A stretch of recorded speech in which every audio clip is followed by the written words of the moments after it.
High. তো আমরা চলে এসেছি শ্রাবণীদির সাথে। তো ওনার কাছ থেকে জেনে নেবো ওনার এক্সপিরিয়েন্স কীরকম, আমাদের সাথে কাজ করে ওনার কীরকম লাগলো। তো শুনে নিন ওনার কাছ থেকে। প্রথমেই বলি, সুমন আর নিশা ওদেরকে একজনের রেফারেন্সে আমি পাই। প্রথমে যখন নিউ টাউনে আমাদের বাড়ি হয়েছিল, তো ইচ্ছে ছিল খুব ভালো ইন্টেরিয়ার দিয়ে কাজটা করার। তো কিছুদিন খোঁজ টোজ লাগানোর পর একজনের রেফারেন্সে ওদেরকে পাই, বালাজি ডিজাইন স্টুডিও।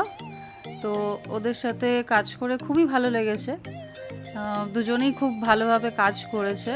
আর ঠিক যেরকম আমি চাইছিলাম পুরো বাড়িটা, ডুপ্লেক্সটা এক একটা জায়গায় এক এক রকমভাবে সুন্দর করে ডিজাইন করার, এক একটা থিম আলাদা করার, সেটা যেরকমভাবে ওদের বলেছি, ওরা যে ক্লায়েন্টের মনের কথাটা বুঝতে পেরেছে সেটাই অনেক। আসলে সবাই এটা বুঝতে পারে না। আগেও আমি অন্য জায়গায় কাজ করিয়েছি, বাট এই ক্ষেত্রে ওদের সাথে আমার এটা খুব ভালো হয়েছে। মানে কি বলবো, বন্ডিংটা খুব ভালো হয়েছে। যেটা চেয়েছি, আমার বেডরুম আমি মডার্ন করতে চেয়েছি, যেই রকম কালার কম্বিনেশন চেয়েছি সেটা পেয়েছি। প্লাস বাকি জায়গাগুলো যেরকম অন্যান্য বেডরুমগুলো এক একটা থিম, প্যারেন্টসদের জন্য একটা অন্যরকম থিম, তো যা যেরকম বলেছি ওরা সেইভাবে করতে পেরেছে মনের মতো করে।